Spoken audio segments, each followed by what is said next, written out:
4x4 Club Challenge is brought to you by Bridgestone. This is the 2014 Bridgestone 4x4 Club Challenge, and this is round 1. Hosted by the Mercedes-Benz G-Extreme team at the club's 4x4 playground north of Pretoria. But before we go boss with the Mercs, here's a quick recap of what went down in this event in 2013.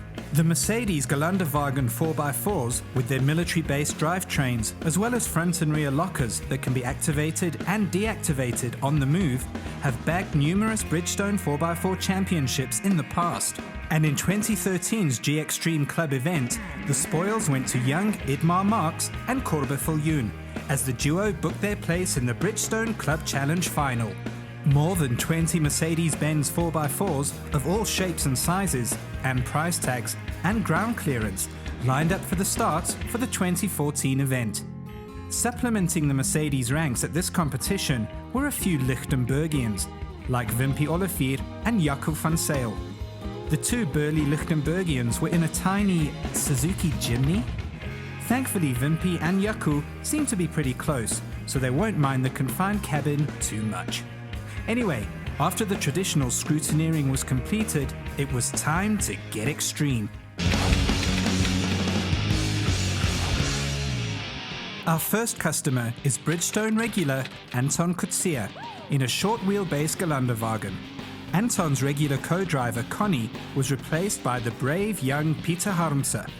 Anton, who clearly did not see the memo about which side of the vehicle the steering wheel is supposed to be, sets off in obstacle 1. A tricky descent and tough climb with about 300 poles to negotiate along the way.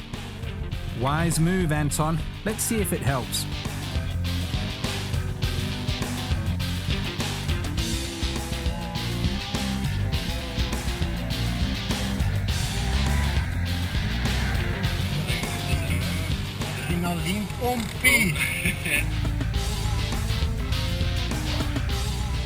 And Anton and Peter make it through. But, they get 0 points after they connected at least 4 poles along the way. Anton was as calm as a juicy sardine, moments before being chucked into the shark tank at the aquarium during feeding time. Kijk hoe beerwerk. Next up is former champion Johan Marx, partnered by Corbe Viljoen in Johan's short wheelbase G-Wagon. Johan is the chairman of the G-Extreme Club, and he's so famous, he even has some traffic cones named after him. Let's sit back and watch greatness at work.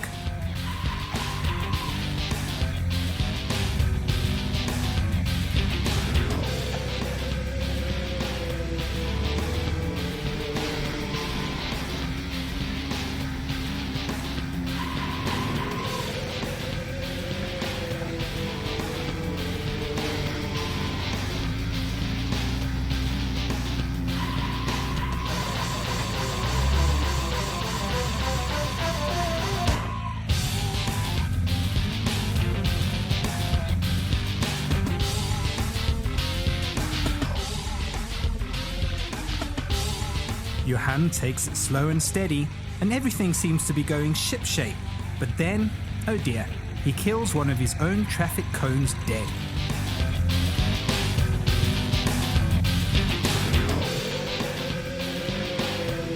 In the end, he picked up 2 hits, which means he scored 50 points here.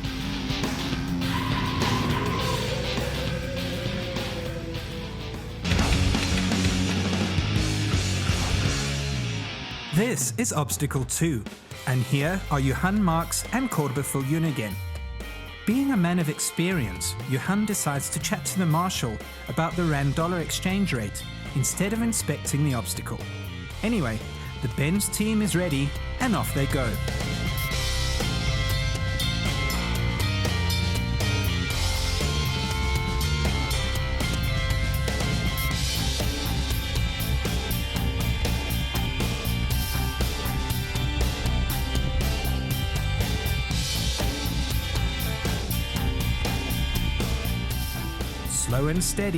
Slow and steady, wheel in air, but Johan successfully completes this obstacle without picking up a penalty. That seemed rather hassle-free, hey Johan? That was great. It's the same story. You take it easy, you let the car do the work, and you should get good points.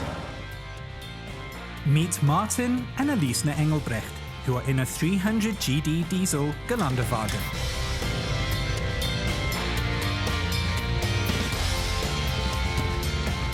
The couple start off calm and collected, all nice and slow. But then they enter the hole, and Martin scores a hole-in-one as the Merc knocks one golf ball off its perch. Thankfully, Martin's Gelandewagen is equipped with a special WWWS system, or windscreen wiper warning system, that intimidates any golf balls that want to jump off their perches.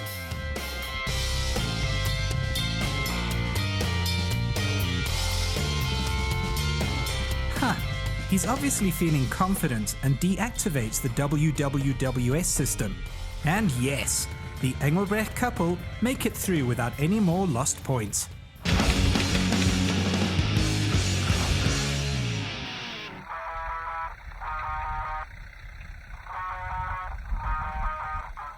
This is obstacle 3, and it's a steep descent into a rocky riverbed lined with balls on poles and up a slope on the other side again. And here are Martin and Alice Engelbrecht again. Down they go.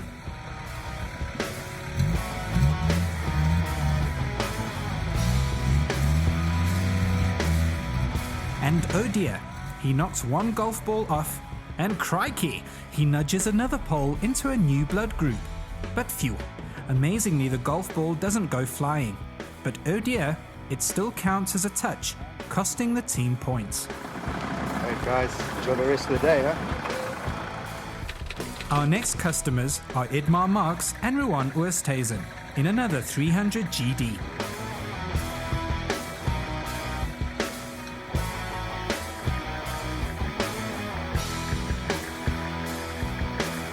Idmar is Johan Marx's son, and he knows these tracks pretty well. He seems to be doing really well, but oh dear, he also hits that pole and sends the golf ball flying. So what happened there, Idmar? It's not straight at all, but sure, it was difficult. The poles are really, really close, and the rocks might make it difficult because the cars sway a bit. But it's tough. You're sweating from the stress.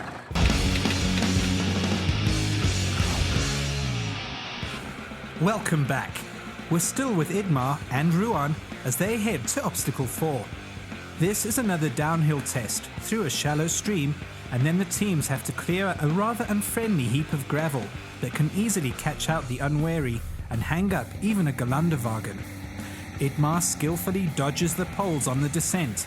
Then he gives the 3-litre diesel engine a boot, and ha! He makes it through with no penalties. But he seems to be perspiring a lot. Yeah, but the sweat's not going to stop though. There's still a lot of obstacles left to do. This is Christian and Gisela Fuchensko in another 300 GD Gelandewagen. After a thorough examination of the obstacle, Christian heads down the slope at a rather surprising rate of knots, and on the other side, he picks the pace up even more and kills a pole dead.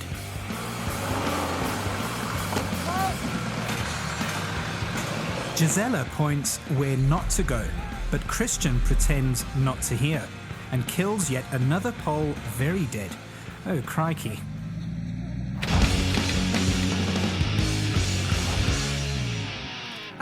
And here are Christian and Gisela again. Let's see how they go, with Gisela acting as point person.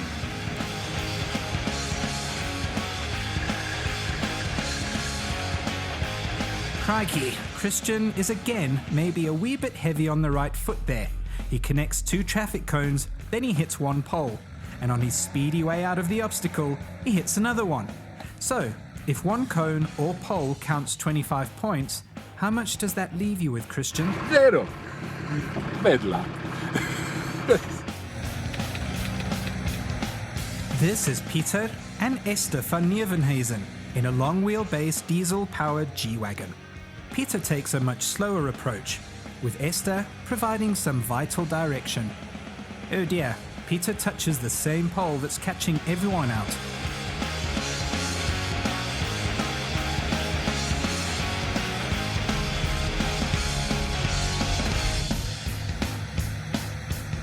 And oh dearie again. He takes out another pole on the way out of the obstacle.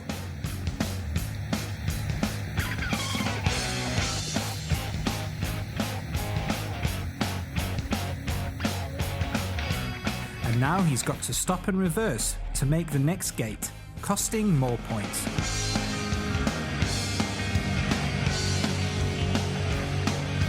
That didn't go so well for Peter. What happened there, old chap? You know, long wheelbase, I think, lean more over, and you got the longest things that you have to compensate for, you know, the body.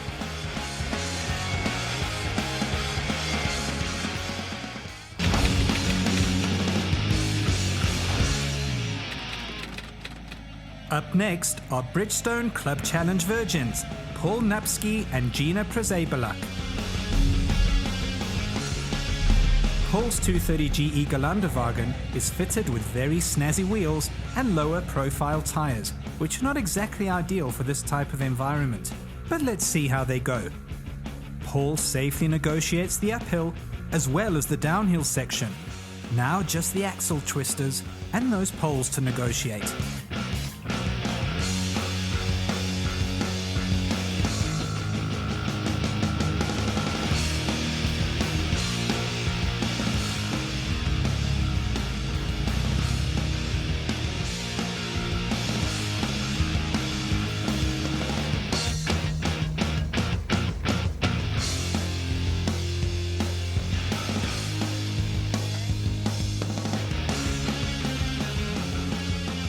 And it looks like he's going to do it. Oh, maybe not. But well done anyway.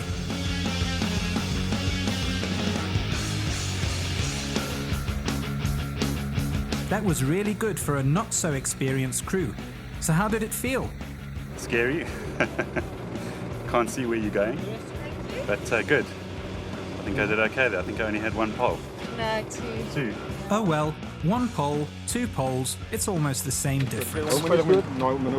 And here is our first non-Mercedes team of the day, and it's the infamous Wimpy, the Wimpinator, Olivier from Lichtenberg, partnered by Jaco, the Navigator van Sail. You'd hardly expect to find two burly Lichtenberg lads in a tiny Suzuki Jimny, but they're obviously reasonably close. After much inspection and measurement, and then some more measurement and deliberation, the little Susie is finally ready for action.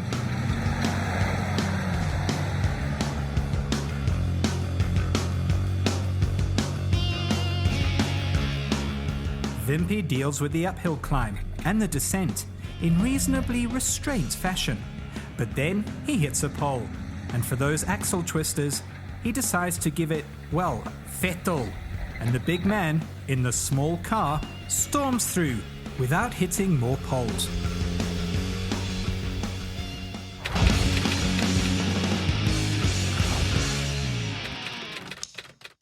Our next customers are seasoned campaigners. It's the former Bridgestone champions Marco and Joe Marinkovic, and they've certainly seen a few tough obstacles in their day. After a quick inspection, Marco heads into the obstacle.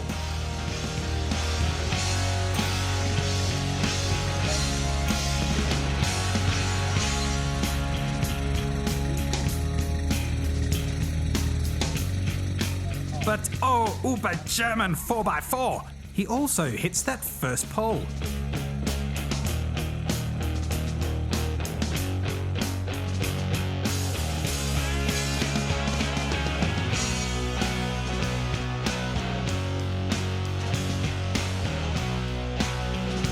In the cabin, Marco is fighting with the differential locks, but he finally seems to get them disengaged, just in time to make the turn.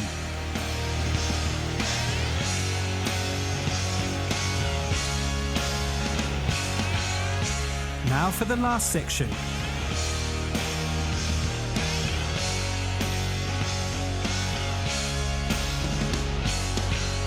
He gets through the first gate without an issue.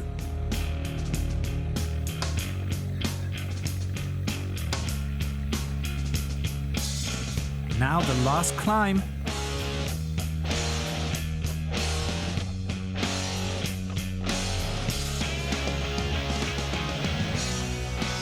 But oh no, he's taken out another pole.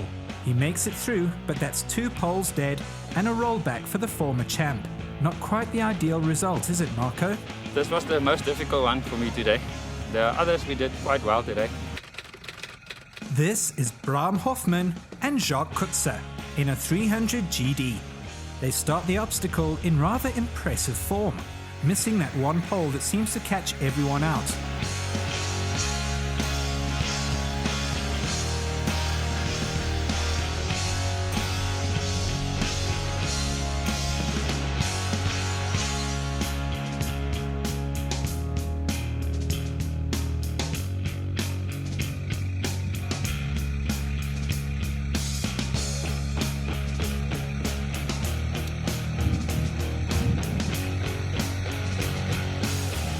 Now, just that last section. Will this be the first 100-pointer at this obstacle? Well, no.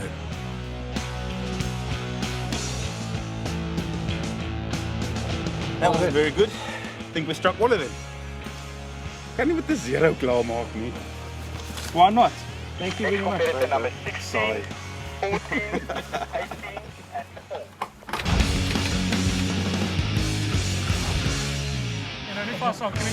This is obstacle 8, and we've caught up with the 2 big men in their small chimney. And we're here for a reason. In this test, the competitors have to tow 2 very large and heavy Bridgestone tyres through a course. Amazingly, Wimpy and the tiny Susie managed to get moving. Surely they can't keep this up.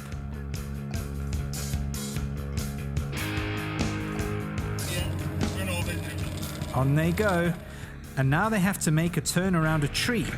This must be where they will get unstuck. But it keeps going. And going. And going. And they make it!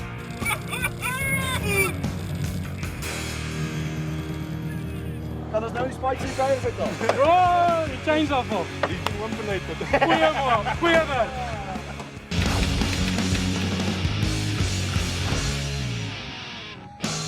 That's Peter and Esther van Nieuwenhuizen again, in the size-challenged long-wheelbase G-Wagon. Here the teams have to scale a steep incline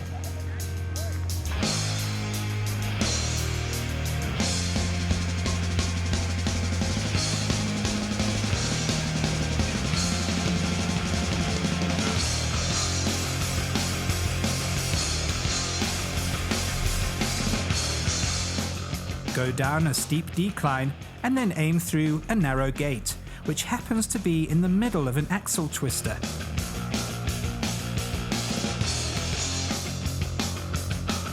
The Van Nieuwenhuizens do an okay job here, only killing 1 pole dead. Paul Napski and Gina Przebelak in their slick-looking 230 GE tackle the obstacle next and assassinate the first pole. But oh no, they grind to a halt. Seems like Paul forgot to lock the front differential as one wheel spins aimlessly. In the passenger seat, Gina doesn't seem particularly pleased.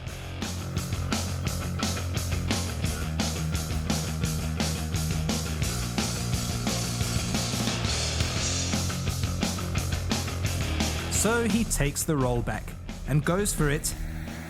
And they're up. Only just, but they're up.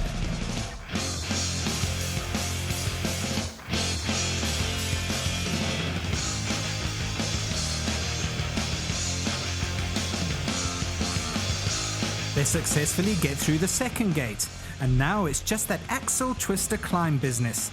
And oh crikey, seems like the combination of those road bias tyres and no front differential lock didn't work so lacquer there.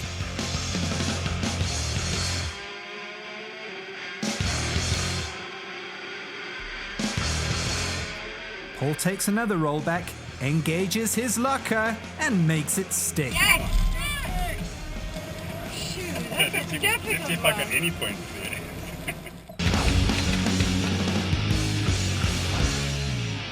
This is the last official obstacle of the day, and it's pretty straightforward, as the big men in the small chimney will now demonstrate. Go down a relatively easy slope, But then there's a sharp turn between gates, with a sharp incline to scale in the process. Even with his small chimney, the Vimpinator takes out one pole here, so it's certainly not so easy. Gonna drive straight through it and hopefully get 100 points. That's the fighting talk from another Bridgestone stalwart, Graham Yupp. Partnered by Lynn Zabel, Graham calmly and slowly goes in, with only the rear locker engaged. Then he turns up the steep climb and engages the front differential lock too. And through she goes. No mess and absolutely no fuss. Co-sponsor Opposite Lock introduced a new and very innovative activity at this event. Although it didn't count for any points, all teams were welcome to test their winching skills using their own vehicles winched in by a vehicle equipped with an Opposite Lock supplied VRS winch. This proved to be a rather popular activity, as it soon became clear that although some of the competitors understood the theory of winching, many had never physically used a winch before. So the marshals showed them the ropes, so to speak, and used this opportunity as a bit of a training session. Special focus was given to safety, so all in all, this Opposite Lock initiative proved to be popular and informative. And that was the end of the action. All that was left to do was tally the scores. But before we get to the prize giving, a brief overview of the prizes that were up for grabs. The top 3 finishers not only earned themselves a spot in the 2014 Bridgestone 4x4 Club Challenge final, but they also won some really handy prizes. Third place bags a hand winch supplied by Opposite Lock, while second place wins a set of 100-watt Opposite Lock driving lights. The winner of the event gets a 10,000 Rand tyre voucher from our main sponsor, Bridgestone. And then there's the overall prizes. Second place overall wins a 20,000 Rand voucher from 4x4 accessory company Opposite Lock. And the overall winner will drive off with a brand new Conqueror camping trailer worth 50,000 Rand, hooked up behind their 4x4. To the results then, and we kick off with the 2,000 Rand Environmental Award, which goes to the long Gelandewagen of Pieter and Esther van Nieuwenhuizen. And in third place, Idmar Marx and Ruan Oosthuizen. Second place belonged to the always in the running Graham Yupp. And the winners, former champions Marco and Joe Marinkovitz. The team bagged that 10,000 Rand tyre voucher from Bridgestone. Next week, it's the turn of the Suzuki Auto Club of South Africa. Till then. The 4x4 Club Challenge was brought to you by Bridgestone.